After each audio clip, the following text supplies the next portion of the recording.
Welcome to our channel law कक्षा। Student, आज की वीडियो में हम एनवायरमेंट लॉ में टॉपिक डिस्कस करेंगे स्टॉकहोम डिक्लेरेशन ऑफ 1972। ये मोस्ट इंपॉर्टेंट टॉपिक है, इसलिए मैं एक प्रॉपर वीडियो में इसका इंट्रोडक्टिव पार्ट भी और इसके सारे प्रिंसिपल को भी एक्सप्लेन करूंगा। स्टार्ट करते हैं।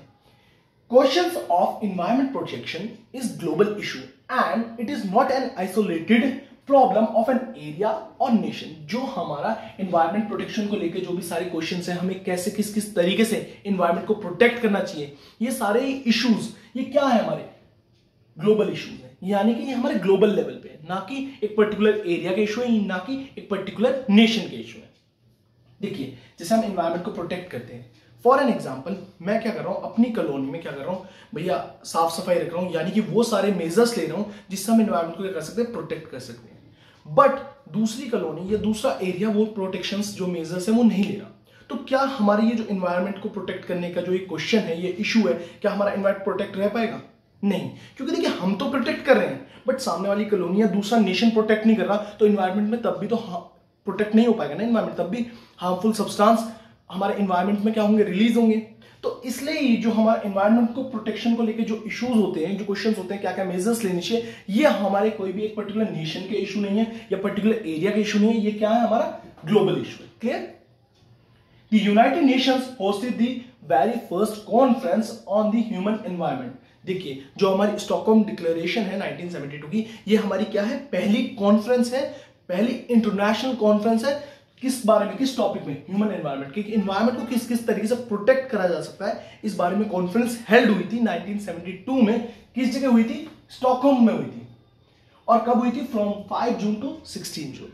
जो हमारी स्टॉकहोम डिक्लेरेशन है वो क्या, हमारी फर्स्ट इंटरनेशनल कॉन्फ्रेंस हुई थी, हेल्ड हुई थी स्टॉकहोम जगह में हुई थी। स्टॉकहोम कहां है? स्वीडन में एक जगह है स्टॉकहोम, और इसी जहां पे हेल्ड हुई थी, यानी कि स्टॉकहोम में हेल्ड हुई थी, इस वजह से इसका नाम क्या दिया जाता? Stockholm declaration of 1972। कब हुई थी? 5 June to 16 June, and officially it is known as the Stockholm Declaration of 1972. The conference was held for a basic common outlook on how to address the challenges of conserving and enhancing the human environment. अब ये क्यों held करी गई थी? देखिए, international level पे conference held हुई है, उसका नाम क्या है? Stockholm declaration. अब ये क्यों हेल्ड करी गई थी, इसके पीछे रीजन क्या था?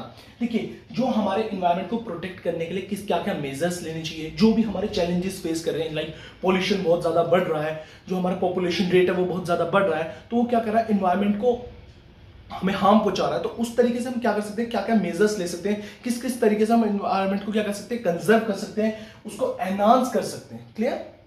Objective of Stockholm conference. अब क्या ऑब्जेक्टिव है हमारा इस डिक्लेरेशन का, यानी कि स्टॉकहोम डिक्लेरेशन का 1972 का क्या ऑब्जेक्टिव है? The Stockholm Convention is a global treaty that aims to protect human health and the environment from the effects of the persistent organic pollutants. क्या करना है, इसका ऑब्जेक्टिव क्या है? प्रोटेक्ट करना है ह्यूमन की हेल्थ को और एनवायरमेंट को। किससे? जो हमारे पॉल्यूटेंट्स हैं उनसे क्या करना है, प्रोटेक्ट करना है। ह्यूमन की हेल्थ को प्रोटेक्ट करना है, ह्यूमन एनवायरमेंट को प्रोटेक्ट करना है। किससे? पॉल्यूटेंट्स से। Clear? Come to the next slide. This conference was organized in Stockholm, Sweden from 5 June to 16 June 1972.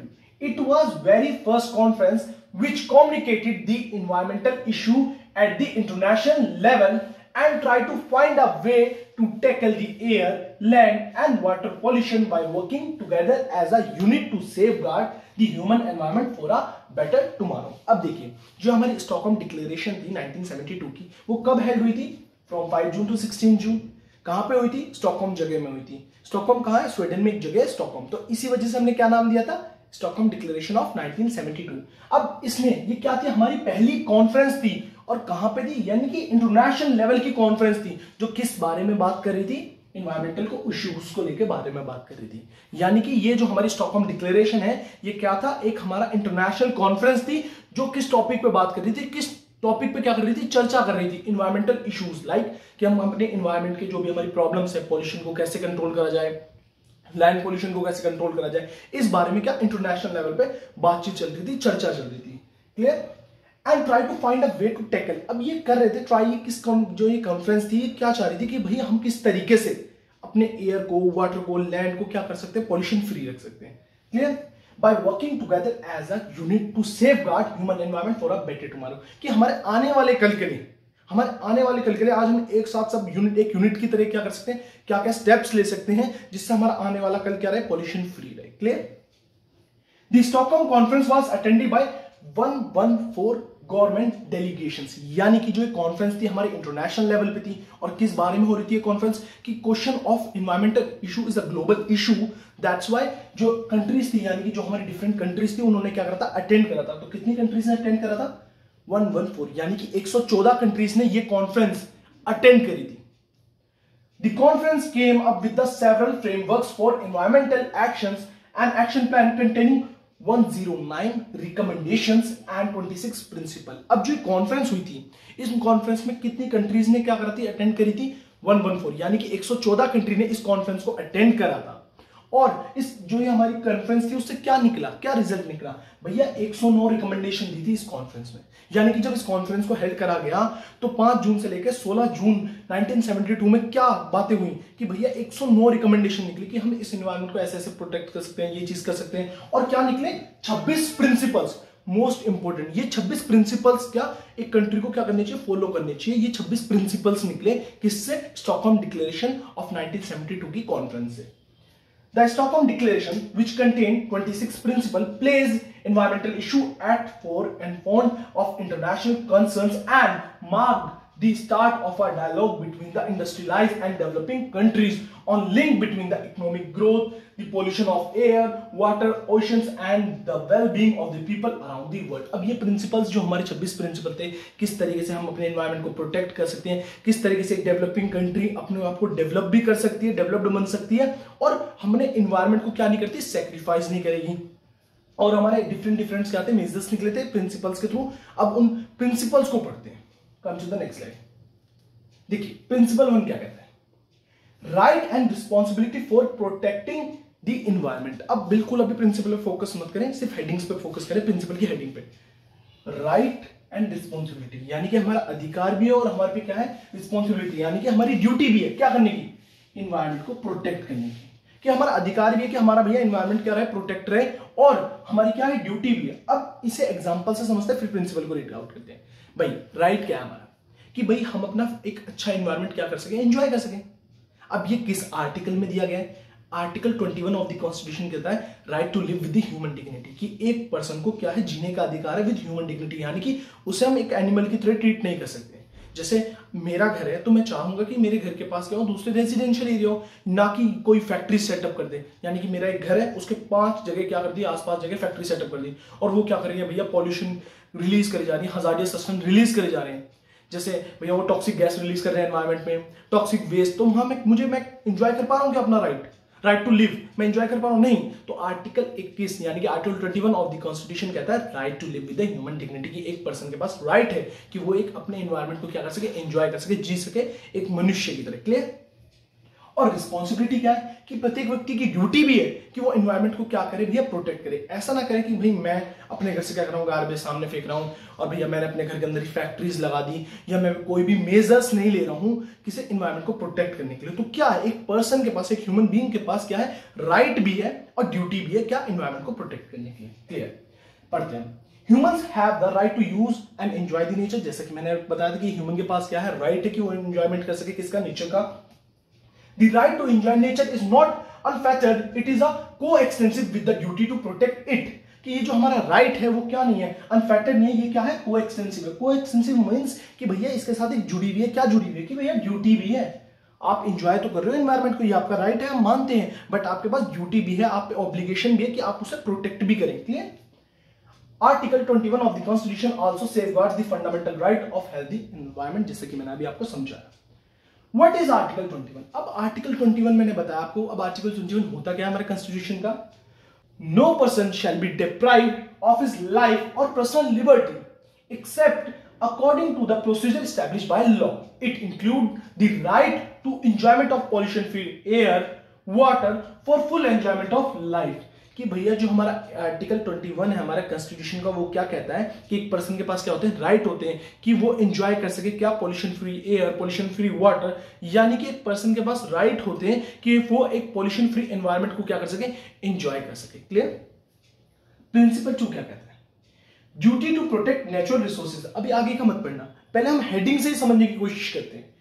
Duty की क्या है, पर्सन की क्या है, एक पर्सन की क्या है ड्यूटी है कि वो क्या करे, प्रोटेक्ट करे, किसे, नेचुरल रिसोर्सेज को। अब नेचुरल रिसोर्सेज क्या होते हैं, ऐसे रिसोर्सेज जो हमें क्या मिलते हैं, नेचर से मिलते हैं। तो उन रिसोर्सेज को क्या करे, एक ह्यूमन क्या करे, उसकी ड्यूटी है उसे क्या करे, प्रोटेक्ट करे। Natural resources are limited, we must use natural resources carefully. जो हमारे रिसोर्सेज रहते हैं, नेचुरल रिसोर्सेज रहते हैं, वो क्या होते हैं भैया, बहुत लिमिटेड होते हैं, तो उन्हें यूज करना चाहिए बहुत केयरफुली, यानी कि ओवर एक्सप्लॉयटेशन नहीं करना चाहिए हमारे नेचुरल रिसोर्सेज का। Preservation of resources depends on effective planning and management. अब एक नेचुरल रिसोर्सेज का प्रिजर्वेशन हम कैसे कर सकते हैं, वो हमारी इफेक्टिव प्लानिंग और मैनेजमेंट पे क्या करता है, डिपेंड करता है। Come to the next slide. Principle 3, duty to preserve renewable resources. हमारे रिन्यूएबल रिसोर्सेज को क्या करना चाहिए, प्रिजर्व करना चाहिए। क्या है, ह्यूमन की क्या है, मानव की क्या है, ड्यूटी है। Although renewable resources are not depletable, their preservation is necessary for their quality. अब हम जानते हैं जो हमारे रिन्यूएबल रिसोर्सेज क्या होते हैं, जो रिन्यू हो सकते हैं। हमारे रिन्यूएबल रिसोर्सेज क्या कभी भी डिप्लीट नहीं होते, बट तब भी उनकी क्वालिटी को क्या करने के लिए भैया, मेंटेन करने के लिए हमें क्या करना पड़ता है, जरूरी है उनका preservation. Clear. Principle 4, wild life conservation. अब वाइल्ड लाइफ को कैसे हम कंजर्व कर सकते हैं। A combination of factors is responsible for endangering wildlife. Humans have special responsibility for protecting wildlife. The inclusion of conservation of wildlife in economic planning leads to sustainable development. अब हमारा wild life क्या है, जैसे आपने देखा हो, wild life का क्या कर सकते हैं, कंजर्वेशन कर सकते हैं। ऐसे ऐसे स्टेप्स लेने चाहिए जिससे जो हमारा वाइल्ड लाइफ है क्या है, कंजर्व हो जाए। अब यहाँ पे क्या है, स्पेशल रिस्पॉन्सिबिलिटी है हमारी, सभी एक ह्यूमन की क्या है, स्पेशल रिस्पॉन्सिबिलिटी, वो क्या करें, वाइल्ड लाइफ को क्या करें, प्रोटेक्ट करें। देखिए ह्यूमन क्या है, रिस्पॉन्सिबल है एंडेंजर्ड के लिए, कि कोई भी स्पीसीज, जैसे फॉर एन एग्जांपल हम बात करते हैं कि ह्यूमन क्या करते हैं, अपने बेनिफिट के लिए प्लांट्स और ट्रीज को क्या करते हैं, काटते रहते हैं। तो जो हमारी स्पेशल स्पीसीज होती है वो क्या हो जाती है, वो एक टाइम पे एंडेंजर्ड स्पीस हो जाती है। एंडेंजर्ड स्पीस मतलब उनके ऊपर डेंजर आ जाता है। ऐसे ऐसे ही ह्यूमन करता रहेगा तो एक टाइम होगा वो जो स्पीसीज है, वो जो कैटेगरी है प्लांट की, वो क्या ग्रो होना ही क्या हो जाएगी, खत्म हो जाएगी। जैसा आप सभी ने एक टाइम पे देखा होगा कि आप सभी ने अपनी नोटबुक्स में देखा होगा, क्लासमेट की नोटबुक्स में और कई नोटबुक्स में देखा होगा, टीवीज में देखा होगा, सेव द टाइगर। एक टाइम पे स्लोगन सा चला था कि save the tiger, save the tiger, save the tigers. क्यों? क्योंकि जो टाइगर जो स्पीस थी, जो टाइगर स्पीसीज थी, वो इतनी ज्यादा कम होती जा रही थी कि अगर हम उन्हें कंजर्व नहीं करेंगे तो एक टाइम पे टाइगर ही होना बंद हो जाते। Clear. Principle 5, duty to preserve non renewable resources. अब हमारी ड्यूटी है जो नॉन रिन्यूएबल रिसोर्सेज है उन्हें क्या करें, बिल्कुल सही, प्रिजर्व करें। Non renewable resources are exhaustible, they are valuable resources. Exercising care and caution is necessary to prevent from depletion. हमें इस तरीके से यूज करना चाहिए, उनका बहुत केयरफुली यूज करना चाहिए जिससे वो क्या ना हो सके, डिप्लीट ना हो सके। Clear. Come to the next slide. Principle 6, management of pollution. अब मैनेजमेंट करो किसका, पॉल्यूशन का। कैसे करते हैं, देखते हैं। Pollution is harmful to the environment. हम ऑल वी नो दैट, हम सबको ही पता है कि जो हमारा पॉल्यूशन है वो क्या है, हार्मफुल है। किसके लिए, हमारे एनवायरमेंट के लिए।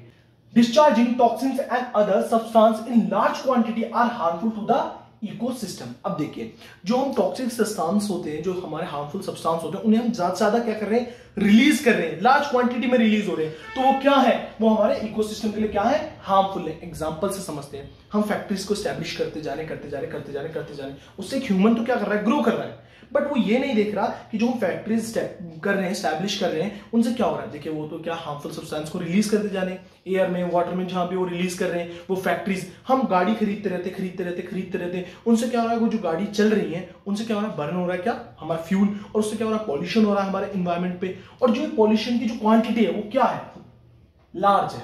क्लियर। तो वो क्या हमारे इकोसिस्टम के लिए क्या है, हार्मफुल है। Both the citizen and the state should play an active role in reducing the dumping of the harmful substance. कि भैया जो हमारे सिटीजन्स हैं और हमारी स्टेट है, उन्हें वो क्या कर रही है, उन्हें एक एक्टिव रोल प्ले करना चाहिए किसमें, कि जो हमारे हार्मफुल सब्सटेंस है उन्हें क्या करा जाए, रिलीज करा कम जाए। क्लियर। जैसा आपने देखा भी होगा, जो हमारी गवर्नमेंट्स है वो क्या कर रही है, जिससे जो उनका पब्लिक ट्रांसपोर्ट था, यानी कि जो बस थी, पहले वो क्या चलाते थे, डीजल से चलाते थे, पेट्रोल से चलाते थे, फ्यूल से, फिर उन्होंने सीएनजी स्विच करी। और अब जो हमारी डेवलप्ड एरियाज है, जैसे दिल्ली हो गया, दिल्ली एनसीआर हो गया, तो वहां पे क्या हो रही है, जो पब्लिक ट्रांसपोर्ट है वो क्या हो रहा है, स्विच हो रहा है इलेक्ट्रिक ट्रांसपोर्ट से। जैसे जो हमारा पब्लिक ट्रांसपोर्ट कैसे हो गया, जो फ्यूल से चल रही थी, फिर उन्होंने सीएनजी पे स्विच करा गवर्नमेंट ने, जो पब्लिक ट्रांसपोर्ट था, फिर वो अब स्विच किस पे कर रहे हैं, इलेक्ट्रिक पे। यानी कि पॉल्यूशन फ्री। तो यहाँ बैक में उनका मोटिव देखा जाए गवर्नमेंट का क्या है, तो वे चाहते हैं कि जो हमारा एनवायरमेंट रहे वो क्या रहे, पॉल्यूशन फ्री रहे। इसलिए उन्होंने क्या करा, जो पब्लिक ट्रांसपोर्ट था यानी कि जो बसेस थी उन्हें क्या कर दिया, इलेक्ट्रिक बसेस क्या कर ली, ऑप्ट कर ली। Principle 7, management of sea pollution. अब क्या करें, जो सी में पॉल्यूशन है उसे क्या करें, जो सी का पॉल्यूशन है उसे क्या मैनेज करें, कैसे। The state should reduce sea pollution by taking necessary steps to prevent substances hazardous to human health, marine life and legitimate uses of the sea। अब जो हमारे सीज होते हैं उनका क्या करते हैं, ह्यूमन अपने तरीके से क्या करते हैं, उस पर हजारियस सब्सटेंस को रिलीज कर देते हैं। तो स्टेट की क्या है, स्टेट की ड्यूटी है कि वो क्या करे, ऐसे स्टेप्स ले, नेसेसरी स्टेप्स, जिससे जो सी पे होने वाला पॉल्यूशन है वो क्या हो जाए, रिड्यूस हो जाए। क्योंकि सी पे पॉल्यूशन होने से क्या इंपैक्ट पड़ता है, जो उनकी मराइन लाइफ होती है यानी कि जो एक्वेटिक लाइफ होती है, जो हमारे सी के अंदर जो जानवर रहते हैं, फिश विश, उन पे भी क्या पड़ता है, इंपैक्ट पड़ता है। ठीक है। Principle 8, social and economic development.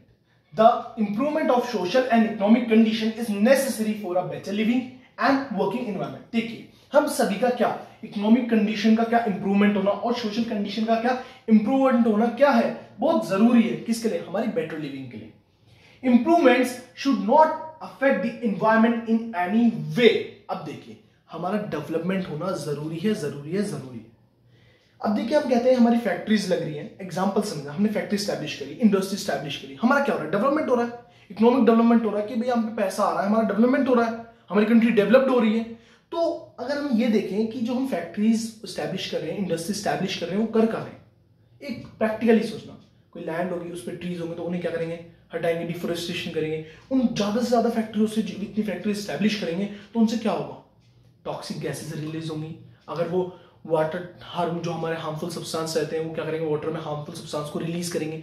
तो हम देखें ये हमारे किसकी कॉस्ट पे हो रहा है, यानी कि हमारा डेवलपमेंट हो रहा है तो किसकी कॉस्ट पे हो रहा है, यानी कि एनवायरमेंट की कॉस्ट पे हो रहा है। हम अपने एनवायरमेंट को क्या कर रहे हैं, सेक्रीफाइस कर रहे हैं, उससे हमारा क्या हो रहा है, डेवलपमेंट हो रहा है।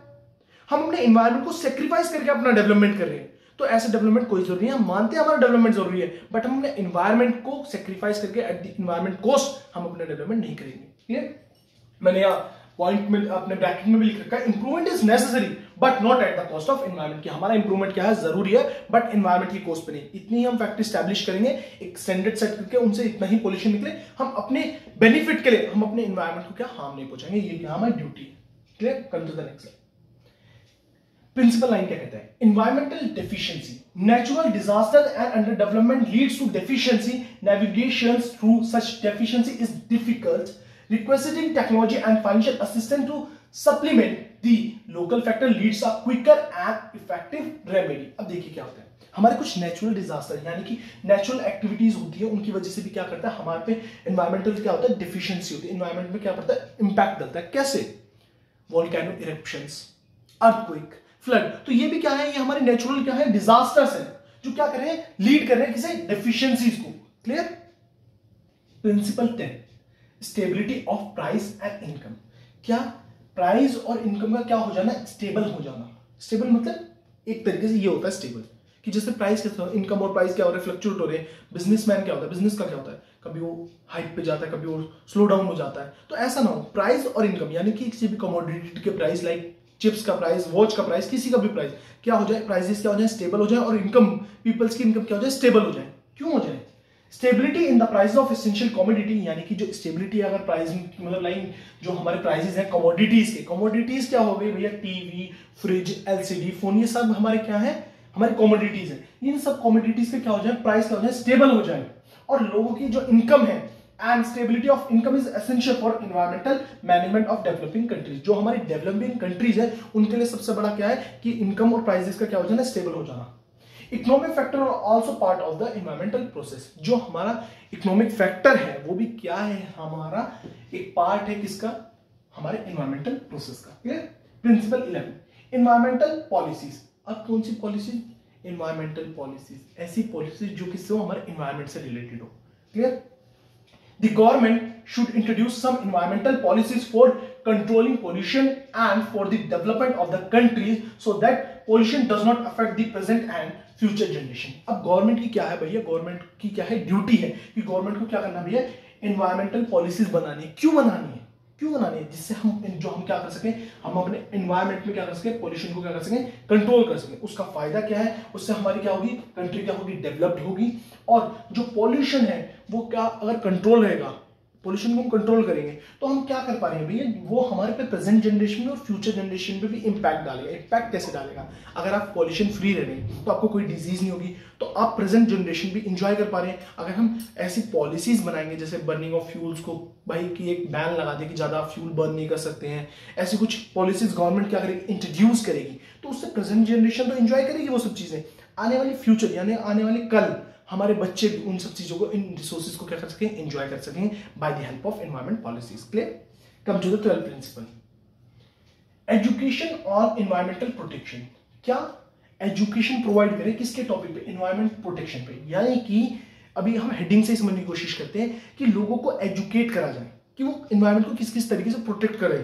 क्योंकि देखिए अगर एजुकेशन है तभी बेस्ट है। अब एजुकेशन को मैंने बेस्ट क्यों कहा? क्योंकि अगर आपको पता ही नहीं है कि इस चीज से हार्मफुल सब्सटेंस निकल रहे हैं, अरे कोई बात नहीं, निकल रहे तो क्या जा रहा है, हम पे क्या जा रहा है, पैसा आ रहे हैं, बट आगे हम उसे सोचेंगे कि ये हमारे लिए ही, हमारी फैमिली के लिए, हमारी नेक्स्ट जनरेशन के लिए क्या है, प्रॉब्लम है, तो उसलिए फिर जब हम एजुकेट हो जाएंगे, यानी कि हमें एजुकेशन मिल जाएगी, तो हम वो चीज नहीं करेंगे। तो आगे देखते हैं, environment protection is the need of the hour, every citizen should understand the importance of environmental protection। कि प्रत्येक नागरिक को पता होना चाहिए कि एनवायरमेंट हमारे लिए क्या कितना जरूरी है, उसकी प्रोटेक्शन हमारे लिए कितनी जरूरी है। Adoption of a suitable medium like social media, print media etcetera is crucial to spread awareness about environmental protection. अगर हम क्या करेंगे, जो हमारे सोशल मीडियाज हो गए, हमारे प्रिंट मीडियाज हो गए, इनमें हम एनवायरमेंट को लेके कुछ हमारे कुछ भाई स्लोगन्स हो गए, कोट्स हो गई, ऐसी सब चीजें क्या करेंगे, डालेंगे। लोग इनसे क्या होंगे, ज्यादा अवेयर होंगे किसके लिए, एनवायरमेंट के लिए। ठीक है, जैसे हमने कोई भी ऐसी चीजें डाल दी कि जिससे हमें अभी हमारा एनवायरमेंट को ऐसे प्रोटेक्ट करना चाहिए, ये चीज करना चाहिए, हम सोशल मीडियाज में डालें, प्रिंट मीडियाज में डालें,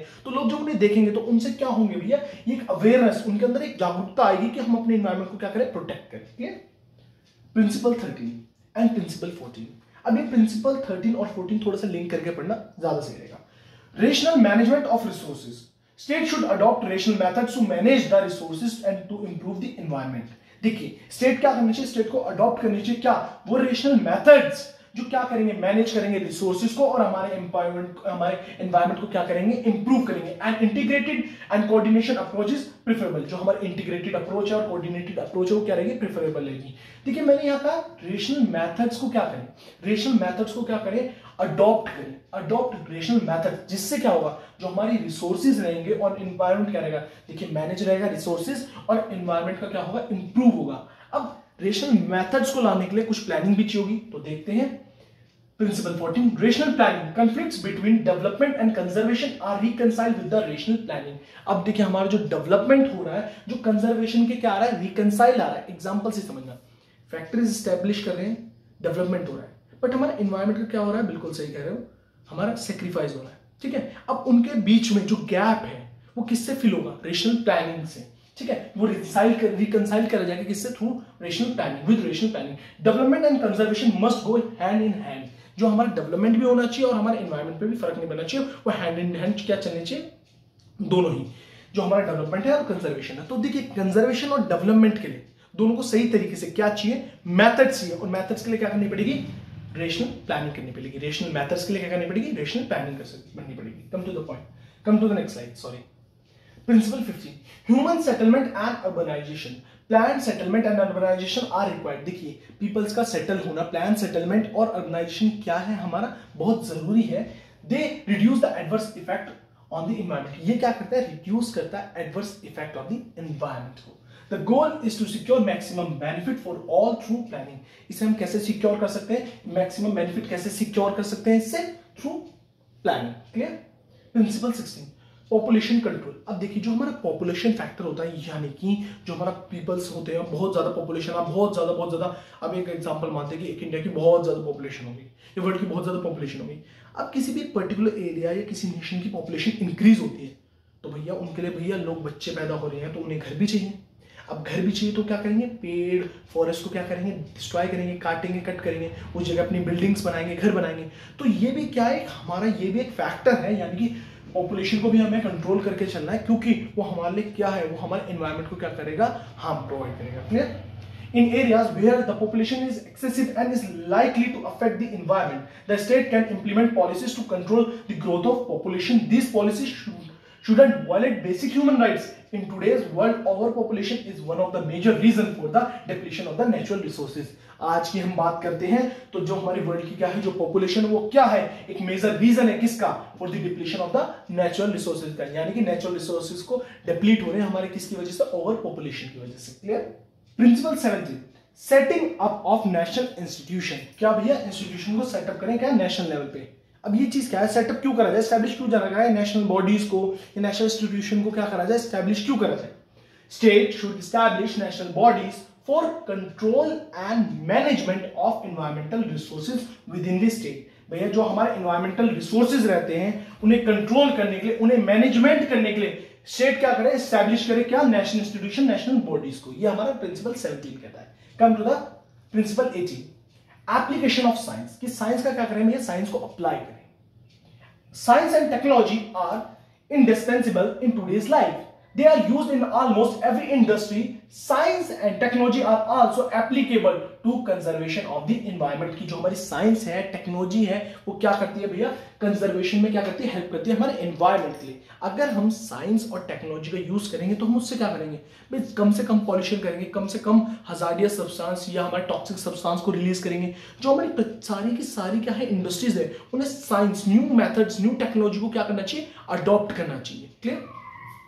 it is useful for identifying and controlling environmental risk. अब जो हमारी साइंस है, टेक्नोलॉजी है, वो क्या है, वो हमारी यूजफुल है किस चीज में, आइडेंटिफाई और कंट्रोलिंग एनवायरमेंटल रिस्क। जो भी हमारे एनवायरमेंटल के रिस्क है उन्हें आइडेंटिफाई करने के लिए, उन्हें कंट्रोल करने के लिए, ये दोनों ही यानी कि साइंस और टेक्नोलॉजी क्या है, बहुत यूजफुल है।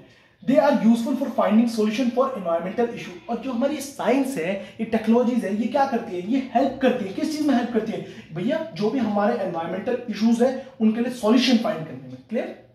Principle 19, education in environmental matters. Education is one of the tools to spread awareness. सिर्फ हमारा एजुकेशन ही क्या है, एक मात्र एक ऐसा टूल है जो क्या करता है, स्प्रेड करता है अवेयरनेस। लोगों के बीच में हम क्या करेंगे, उन्हें एजुकेट कर देंगे तो वो अवेयर हो जाएंगे कि हमें अपने एनवायरमेंट को क्या करना नहीं चाहिए, हार्म नहीं पहुंचाना चाहिए। About the environment, the unprivileged, poor, illiterate should have access to education. Education broadens the mind. Awareness about the existing condition is necessary so that people can jointly tackle the environmental matters. अगर जो poor हैं, illiterate peoples हैं, उन्हें नहीं पता, अगर हम उन्हें क्या करेंगे, उन्हें एजुकेट करेंगे कि भैया ये चीज़ आप मत करो, ये इससे हमारा एनवायरनमेंट क्या होता है, हार्म पहुंचता है, ये हमारे फ्यूचर जनरेशन के लिए क्या है, बहुत गलत है। तो वो सब चीज़ भी क्या हो जाएंगे, वो भी क्या करेंगे भैया, हमारे एनवायरनमेंट को क्या करेंगे, प्रोटेक्ट करने लग जाएंगे, वो भी क्या हो जाएंगे, अवेयर हो जाएंगे। क्लियर। जो उनका जो माइंड है वो क्या हो जाएगा, एजुकेशन के द्वारा क्या हो जाएगा, ब्रॉड हो जाएगा, ब्रॉड हो जाएगा। क्या उनका विजन है, उन्हें पता चल जाएगा कि भैया अगर हम ये चीजें करेंगे, अगर हम पॉल्यूशन फैलाएंगे तो हमारी फ्यूचर जनरेशन के लिए क्या है, हार्मफुल है, एक हमारे आज के लिए भी क्या है वो हार्मफुल है, उससे क्या पड़ेगा, हम पे भी इंपैक्ट पड़ेगा और हमारी फ्यूचर जनरेशन में भी इंपैक्ट पड़ेगा। Clear. Principle 20, expanding scientific research, researching and developing methods nationally and internationally is important to tackle environmental pollutions। अब देखिए हम रिसर्च करें, नए नए मेथड्स को क्या करें, डेवलप करें, नेशनली और इंटरनेशनली, वो क्या है, वो हमारा जरूरी है। क्यों जरूरी है, for tackling the environmental problems. Environment problems को टैकल्स करने के लिए जो हमारा रिसर्च है और डेवलपिंग मेथड्स को, न्यू न्यू मेथड्स को डेवलप करना है, कैसे, नेशनल लेवल पे और इंटरनेशनल लेवल पे, वो क्या है, वो हमारा टैकल करेगा क्या, environmental issues, environmental problems. Clear. Countries must also control their spending on scientific research without burdening the economy। अब देखिए हम कंट्रीज क्या, हम ये भी नहीं कहते कि अपना सारा पैसा ही क्या लगा दिया जाए, हमारे साइंटिफिक रिसर्च पे लगा दिया जाए कि एक पर्टिकुलर पॉल्यूशन या कोई भी पर्टिकुलर हमारा जो इन्वायरमेंटल इश्यूज है उन्हें कैसे सॉल्व करा जाए। बट हाँ, हमें अपनी इकोनॉमी पे बर्डन भी ना पड़े, ऐसे हमें इन्वेस्ट करना चाहिए हमारे किस पे, साइंटिफिक रिसर्च पे, जिससे क्या हो सके, जो हमारे इन्वायरमेंटल पॉल्यूशन है, इन्वायरमेंटल इश्यूज है, वो क्या हो सके, रिड्यूस हो सके, खत्म हो सके। Clear. Come to the next slide. Principle 21, right and responsibility of sovereign nation. The sovereign nation must look towards the activities of their nation and must take care that it would not affect the environment in their jurisdiction and shall not cause damage to the environment of other state or areas beyond the limit of their national jurisdiction। अब देखिए हमारी क्या right है और क्या responsibility है एक sovereign nation की। सॉवरेन नेशन के क्या राइट है भैया, वो क्या करे, अपने यहाँ के लोगों को, अपने पीपल्स को क्या करे, ध्यान में रखे कि उनकी एक्टिविटीज क्या करे, दूसरी स्टेट को क्या ना पहुंचाए, हार्म ना पहुंचाए। एक तो अपने स्टेट को भी हार्म नहीं पहुंचानी चाहिए और दूसरे की स्टेट को भी हार्म नहीं पहुंचानी चाहिए। यानी कि जैसे जो हमारी कंट्री है उसकी क्या भैया क्या राइट है, क्या रिस्पॉन्सिबिलिटी है, उसका राइट ये है कि वो क्या कर सके, एंजॉय कर सके एनवायरमेंट को, कि दूसरा स्टेट क्या ना कर सके, ऐसा पॉल्यूशन ना फैलाए कि जो हमारे नेशन में आए। और हमें भी अपने एक्टिविटीज को क्या करना है, कंट्रोल रखना है, जिससे कोई हमारी एक्टिविटीज इतना पॉल्यूशन या एक्सेस पॉल्यूशन क्या रिलीज ना करे, या एनवायरमेंटल को इतना इशू ना पहुंचाए कि जो हमारा लिमिटेशन है, यानी कि जो हमारा बाउंड्रीज है उससे एक्सटेंड होकर सामने वाली कंट्री को क्या पड़े, उसे सफर करना पड़े। अब जैसे एक बात बताता हूं, न्यूक्लियर बैन हो गए। जो न्यूक्लियर बैन क्या होता है, न्यूक्लियर जो बॉम्ब होता है उसे बैन क्यों करा गया, क्योंकि अगर देखिए अगर हम न्यूक्लियर बैन का यूज करेंगे तो वो हमारा सिर्फ जिससे हमारी कंफ्लिक्ट हो रही है कंट्री की, दूसरी कंट्री पे इंपैक्ट नहीं डालेगा, वो ऑल ओवर वर्ल्ड इंपैक्ट डालता है। क्लियर? क्योंकि वो बहुत एक्सेस अमाउंट में क्या करता है, पॉल्यूशन को क्या करता है, बढ़ाता है। तो देखिए वो एक्सेस अमाउंट पे क्या, जैसे कि हमने पहले भी डिस्कस करा था, जो एनवायरमेंट प्रोटेक्शन को लेकर जो क्वेश्चन है वो क्या है, हमारा ग्लोबल इशू है। क्लियर? दैट्स वाई कि हमारे राइट एंड रिस्पॉन्सिबिलिटी क्या है एक नेशन की, वो अपने एरिया के या अपने मेंबर्स के, जो कंट्रीज के मेंबर है उन पे क्या करें, ध्यान रखें उनके एक्टिविटीज पे। Principle 22, development of international law, कि भैया इंटरनेशनल लॉ को क्या करें, डेवलप करें। It is important that every state should cooperate to develop international law regarding liability and compensation for ones who are polluting our environment, as well as all have the fight as one unit to protect our environment against the pollution। कि भैया एक international law क्या होना चाहिए, establish होना चाहिए। क्यों establish होना चाहिए? जिससे भैया कोई भी अगर कंट्री क्या कर रही है, हार्मफुल सब्सटेंस को रिलीज कर रही है या पॉल्यूशन फैला रही है, एनवायरमेंट को बहुत एक्सेस अमाउंट पे क्या कर रही है, इंपैक्ट डाल रही है एनवायरमेंट पे, तो उस पर क्या करा जाए, उस कंट्री पे, उस नेशन पे क्या करा जाए भैया, बिल्कुल सही कंपनसेशन कहा जाए, कि वो आपको कंपनसेट करे। क्यों? अगर हम यहाँ जो कंट्रीज हैं सारी एक तरीके से एक होकर जुट होकर क्या करना है, फाइट करनी है, कि जिससे हम एनवायरमेंट की जो हमारे पॉल्यूशन है या एनवायरमेंट की जो इश्यूज हैं वो क्या हो, सोल्व हो या रिड्यूस हो। Clear? Principle 23, implementing a national agenda, the state may find the certain procedures, rules may not align the value system of the country. In that case, the state need to follow such a procedure. The state are also exempted if such procedure cause warranted social cost. अब देखिए क्या implement करा जाए, national agenda को क्या करा जाए, implement करा जाए, यानी कि जो नेशनल लेवल पे कुछ ऐसे रूल्स, कुछ ऐसे प्रोसीजर को अडॉप्ट किया जाए जिससे हमारी कंट्री में क्या हो, पॉल्यूशन कम से कम हो, एनवायरमेंटल इश्यूज में क्या है, प्रॉब्लम ना आए। The state are also exempted in such procedure cause unwarranted social cost. But देखिए यहाँ पे ये कि हमारे जो तीन जो प्रिंसिपल्स है, प्रिंसिपल 21, 22 एंड 23, इन तीनों का यही है, जो इनका क्रक्स कहूं तो मैं क्या कहना, कि हमारी ऐसी पॉलिसीज, ऐसे प्रोसीजर को स्टैब्लिश करा जाए हमारे नेशनल लेवल पे, कि दूसरी कंट्रीज पे भी इंपैक्ट ना पड़े, अपने विद इन द एरिया भी एक एक्सेस अमाउंट पे ना हो। अगर कोई कंट्री कर रही है, कोई नेशन कर रहा है, उस पर कंपनसेशन लगा जाए, उसे क्या करना है, वो लाइबल हो किसके लिए, रिकवरिंग कॉस्ट पे करने के लिए। क्लियर? अब यहाँ रिकवरिंग कॉस्ट क्या है, कि अगर कोई भी पर्सन या कोई भी नेशन क्या करता है, एनवायरमेंट को हार्म पहुंचाता है, तो जितना उस एनवायरमेंट को रिकवर होने में जो खर्चा है उसे हम कहते हैं recovering cost. Clear? Come to the next slide. Principle 24, 25 and 26, three last principle of the Stockholm declaration of 1972। Student, I know कि वीडियो बहुत बड़ी बन चुकी है, बट स्टूडेंट्स आपके बेनिफिट के लिए, अगर क्वेश्चन आता है स्टॉकहोम डिक्लेरेशन से रिलेटेड कोई भी, अगर 20 मार्क्स का है, 30 मार्क्स का है, तो प्रॉपरली आप क्या कर सकते हो, उस पर आंसर लिख सकते हैं। क्योंकि आप पहले क्या लिखेंगे, इंट्रोडक्टिव पार्ट लिखेंगे, एम्स, ऑब्जेक्टिव लिखेंगे, एंड फिर सीक्वेंस वाइज प्रिंसिपल लिखना। और सीक्वेंस वाइज का मतलब कि प्रिंसिपल 24, 25 ये सब सीक्वेंस वाइज होनी चाहिए। ऐसा नहीं 26 को आपने 24 में घुसा दिया, 24 को 3 में घुसा दिया, 3 को 8 में घुसा दिया। ये सारे के सारे प्रिंसिपल सीक्वेंस वाइज लिखना और अपनी कोई शॉर्ट ट्रिक्स बना लेना। शॉर्ट ट्रिक्स मतलब कि कोऑर्डिनेशन विद नेशन का CWN ऐसे करके कुछ 26 लाइंस की क्या कर देना, अपनी ट्रिक्स बना लेना, जिससे आप सीक्वेंस वाइज क्या लिख सके, आंसर लिख सके। साथ कहते हैं प्रिंसिपल 24 से, cooperation with nations, although each state has exclusive jurisdiction to legislate on internal matters। देखिए सभी नेशंस के पास क्या होती है, पास होती है कि वो अपने इंटरनल मैटर्स में क्या कर सकता है, जुरिडिक्शन दे सकता है। International cooperation is necessary for the holistic improvement of the environment. देखिए इंटरनेशनल कोऑपरेशन क्या है, जरूरी है, किस चीज के लिए भैया, हमारे एनवायरनमेंट के लिए, क्या इंप्रूवमेंट के लिए क्या है, इंटरनेशनल कोऑपरेशन क्या है, बहुत जरूरी है। State must recognize that environment problems affect all the state equally। अब देखिए जो हमारे नेशंस होता है वो सब जानते हैं कि जो भी कोई environmental problems है वो सभी स्टेट को क्या कर रही है, इक्वली क्या कर रही है, इंपैक्ट डाली, अफेक्ट कर रही है। By multilateral and bilateral agreements, states can control, prevent and reduce environmental risk। अब देखिए जो हम मल्टीलेटरल्स और बायलेटरल्स क्या करेंगे, एग्रीमेंट्स करेंगे, उनसे क्या हो सकता है, जो हमारा एनवायरमेंटल रिस्क है वो क्या हो सकता है, रिड्यूस हो सकता है, प्रिवेंट हो सकता है। अब ये मल्टीलेटरल और बायलेटरल एग्रीमेंट्स क्या होते हैं, देखिए मैंने यानी कि इंडिया ने एक दूसरी कंट्री के साथ क्या कर लिया भैया, अपना एग्रीमेंट कर लिया, यानी कि बायलेटरल। बायलेटरल मीन्स होता है दो, यानी कि दो कंट्रीज ने अपने बीच बीच में क्या कर लिया, एग्रीमेंट कर लिया कि हम इन चीजों का यूज नहीं करेंगे, आप हमारे ऊपर न्यूक्लियर बम का यूज नहीं करेंगे, ये सब चीज कर लेंगे। तो उन सब ने क्या करा, एग्रीमेंट्स कर लिया दोनों कंट्री ने। और मल्टीलेटरल क्या है कि बहुत सारी कंट्रीज ने मिलकर कोई भी क्या एग्रीमेंट कर लिया। तो इन सब चीजों से क्या होगा, हमारा जो इन्वायरमेंटल रिस्क है, इन्वायरमेंटल इशू है, वो क्या होगा, रिड्यूस होगा, प्रिवेंट होगा। क्योंकि देखिए हमारा जो इशू होता है, जैसे कि हमने स्टार्टिंग में पढ़ा था, जो हमारा एक क्वेश्चन होता है किसका, इन्वायरमेंटल इशू का, इन्वायरमेंट प्रोटेक्शन को लेकर जो क्वेश्चन होता है वो क्या होता है, ग्लोबल इशू होता है। पर्टिकुलर किसी भी नेशन के बारे में बात नहीं हो रही इस इन्वायरमेंट के लिए, क्योंकि इन्वायरमेंट हम सभी का एक ग्लोबल इशू है कि हम इन्वायरमेंट को किस किस तरीके से प्रोटेक्ट करें। तो उस सब चीज के लिए क्या बायलेटरल एग्रीमेंट्स, मल्टीलेटरल एग्रीमेंट्स क्या है, फायदेमंद है। ये क्या करेंगे, रिड्यूस करेंगे क्या, हमारे इन्वायरमेंटल रिस्क को, और प्रिवेंट करेंगे हमारे इन्वायरमेंटल रिस्क को।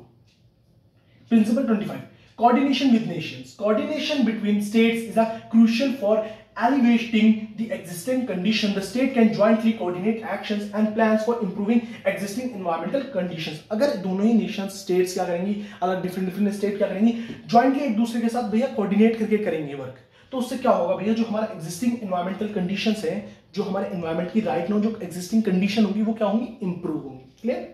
Principal 26, ban on nuclear weapons. देखिए आपने कभी मैं कई बार आपको ऊपर जो प्रिंसिपल डिस्कस कर रहा था, बार बार न्यूक्लियर वेपन बोल रहे थे। क्या है न्यूक्लियर वेपन, है क्या, ऐसा वेपन है जो बहुत बहुत ही एक्सेस अमाउंट पे क्या करता है, पॉल्यूशन करता है, बहुत ही एक्सेस अमाउंट पे क्या करता है, डैमेज करता है हमारे एनवायरमेंट को।